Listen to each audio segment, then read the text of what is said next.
আসসালামু আলাইকুম রহমতুল্লাহি ওয়া আমি আজকে নবম দশম শ্রেণীর পরিসংখ্যান অধ্যায় নিয়ে গণিতের অধ্যায় নিয়ে তোমাদের সামনে হাজির হয়েছি।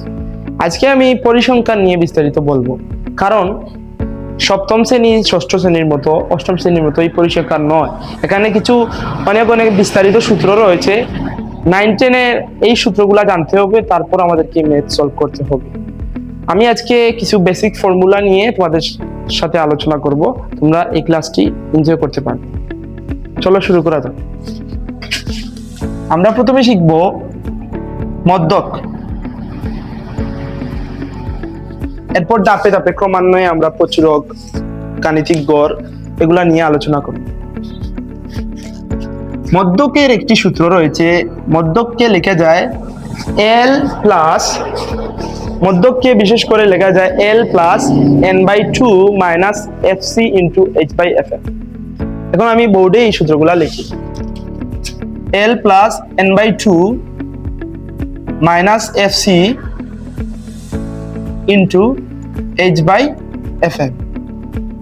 এখন আমাদেরকে প্রত্যেকটা আক্ষরিক অর্থ সবটির আক্ষরিক অর্থ জানতে হবে, কারণ এখানে যে এল রয়েছে, এল হচ্ছে মধ্যক শ্রেণীর নিম্নসীমা,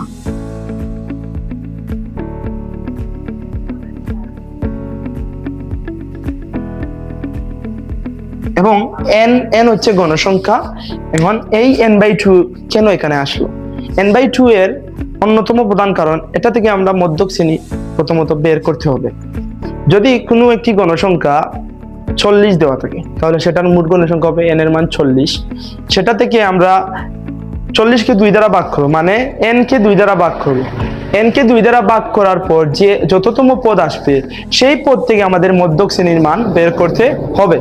এখন মধ্যক শ্রেণী বের করতে হলে আমাদের ক্রমযোজিত গণসংখ্যা সারণী বের করতে হবে। এটা আমি অন্যদিন বলবো, আজকে আমি যার সূত্র নিয়ে তোমাদের সামনে আলোচনা করব। এবং এফসি মানে কি? এফসি হচ্ছে মধ্যক যেই শ্রেণীতে রয়েছে সেই শ্রেণীর আগের শ্রেণীর ক্রমযোজিত গণসংখ্যা। এটা দ্বারা মিন করতেছে ক্রমযোজিত গণসংখ্যা।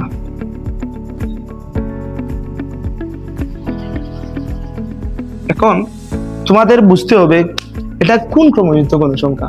মধ্যক যে শ্রেণীতে আছে, প্রথমত আমাদের বের করতে হবে ক্রমযুক্ত গণসংখ্যা সারণী থেকে n/2 তম পদের মান মধ্যক, এবং মধ্যক শ্রেণীর আগের শ্রেণীর ক্রমযুক্ত গণসংখ্যার মানটি হবে এফসি। এফসি মানে হচ্ছে মধ্যক শ্রেণীর আগের শ্রেণীর ক্রমযোজিত গণসংখ্যা, এবং এইচ এর পরিচয় হচ্ছে, এইচ হচ্ছে শ্রেণী ব্যক্তি, এবং এফ এম স্মল লেটার দিয়ে, এফ এম হচ্ছে মধ্যক শ্রেণীর গণসংখ্যা। মধ্যক শ্রেণী যেই শ্রেণীতে থাকবে সেটার গণসংখ্যার মানই হচ্ছে এফ এম। এরকম মানে সূত্রে অনেকে ভুল করে, আসলে তোমরা সূত্রটি বুঝেছো। আর নেক্সট টাইম আরো অনেক সূত্র নিয়ে তোমাদের সামনে হাজির হব পরিসংখ্যানের। এটা তো মাত্র ট্রেলার। সবাই ভালো থেকো। আসসালামু আলাইকুম রহমতুল্লাহি ওয়া বারাকাতুহু।